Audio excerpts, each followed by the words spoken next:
नमस्कार, जय Hind, Vande Mataram. Today breaking news में आप सभी का स्वागत है। चलिए जानते हैं सुबह से लेकर शाम तक की तमाम बड़ी खबरों। अगली बड़ी खबर की बात करें तो देश में कोरोना हुआ बेकाबू। 24 घंटे में रिकॉर्ड 1,68,912 नए केस, 904 लोगों ने गंवाई जान। भारत में कोरोना की हालत दिन ब दिन भयावह होते जा रहे हैं। बीते 24 घंटे के दौरान देश भर में रिकॉर्ड एक दिन में जो है 1,68,912 नए मामले सामने आए हैं, जबकि इस दौरान जो है 904 लोग की जान चली गई है।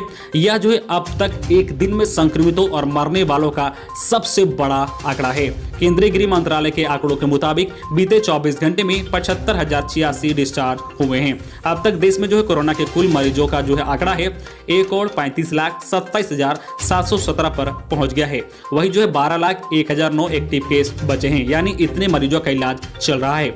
टीकाकरण का दौर जारी है। देश में अब तक जो है 10,45,28,565 लोगों को टीका लग चुका है। कुल मिलाकर देश में 16 राज्यों में हालात बेकाबू होते जा रहे हैं। ये राज्य महाराष्ट्र, छत्तीसगढ़, उत्तर प्रदेश, कर्नाटक, दिल्ली, तमिलनाडु, मध्य प्रदेश, गुजरात, हरियाणा, राजस्थान, पंजाब, केरल, तेलंगाना, उत्तराखंड और जो है आंध्र प्रदेश और पश्चिम बंगाल है। सुप्रीम कोर्ट के जो है अधिकांश जज और 50% से अधिक जो है स्टाफ कोरोना संक्रमित हो गए हैं।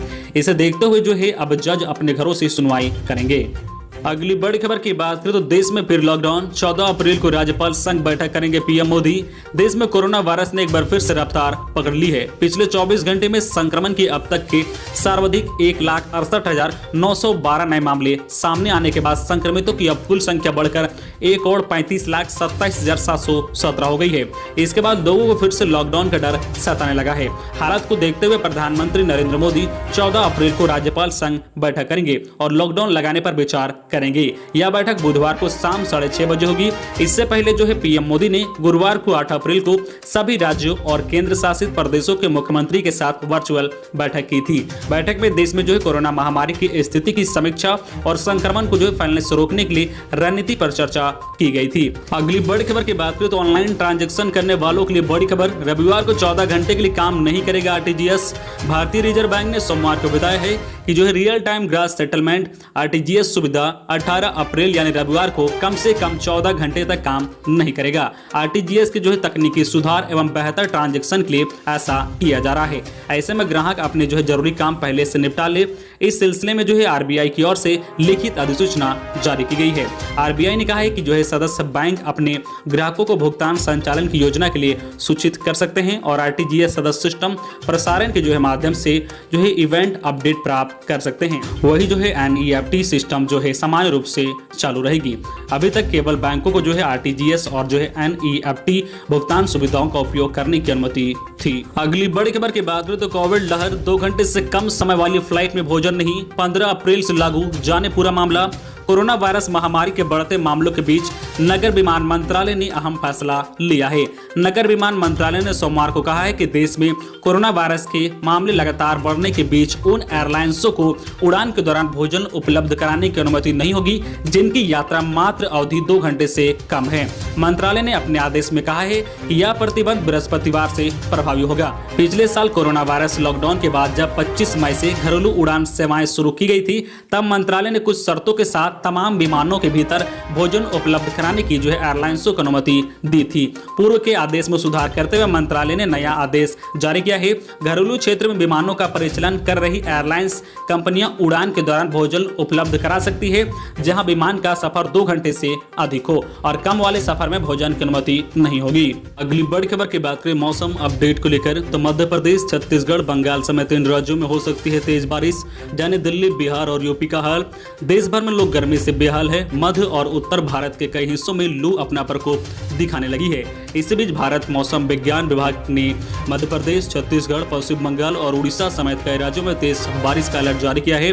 इसी दौरान हवाओं की रफ्तार जो 30 से 40 किलोमीटर प्रति घंटे रहेगी।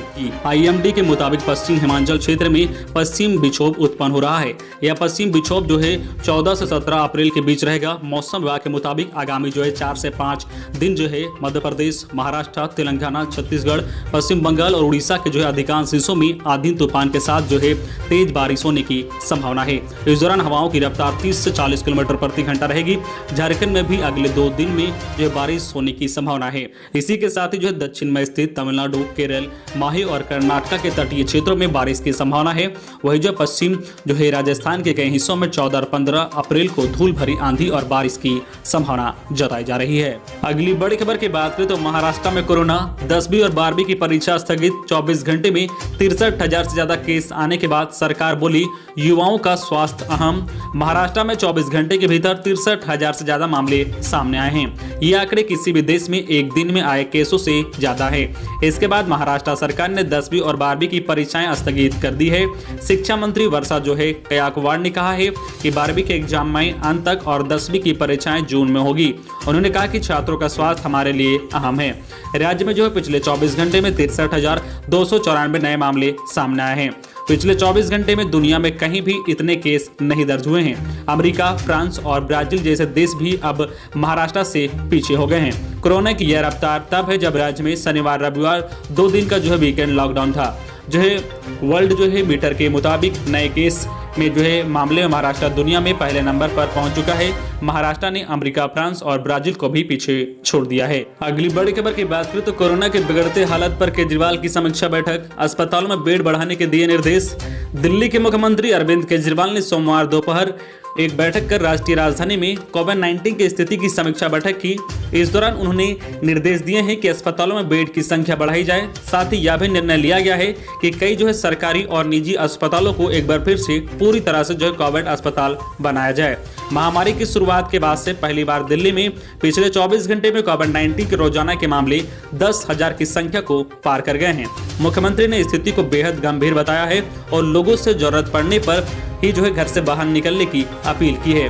वहीं इससे पहले दिल्ली के स्वास्थ्य मंत्री सत्येंद्र जैन ने कहा है कि केजरीवाल सरकार ने केंद्र सरकार को एक बार फिर से यहां के अस्पतालों में कोविड बेड बढ़ाने के लिए पत्र लिखे हैं। पत्रकारों से बातचीत में जैन ने लोगों से अपील की है कि जरूरत पड़ने पर ही अपने घरों से बाहर निकले और हर जो है व्यक्ति मास्क पहने रहे। अगली बड़ी खबर की बात करें तो बंगाल में मोदी का जाति कार्ड। पीएम बोले टीएमसी ने एससी कैटेगरी के लोगों का अपमान किया।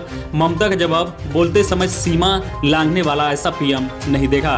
प्रधानमंत्री नरेंद्र मोदी ने सोमवार को बंगाल के जो है वर्धमान में चुनावी सभा को संबोधित किया। यहाँ उन्होंने टीएमसी नेता के अनुसूचित जाति का अपमान करने का मुद्दा उठाया। उन्होंने कहा कि बंगाल के लोगों से दीदी की नफरत बढ़ती जा रही है। दीदी के लोग बंगाल के अनुसूचित जाति के लोगों को गाली दे रहे हैं, उन्हें भिखारी कहने लगे हैं। दीदी की पार्टी ने बाबा साहेब का अपमान किया है। उन्होंने ये बातें टीएमसी नेता सुजाता मंडल के उस बयान पर कही है जिसमें जो है सुजाता मंडल ने अनुसूचित जाति के लोग को भिखारी कहा था। जो है आरामबाग विधानसभा सीट से टीएमसी प्रत्याशी सुजाता मंडल ने कहा था कि अनुसूचित जाति के लोग स्वभाव से भिखारी होते हैं।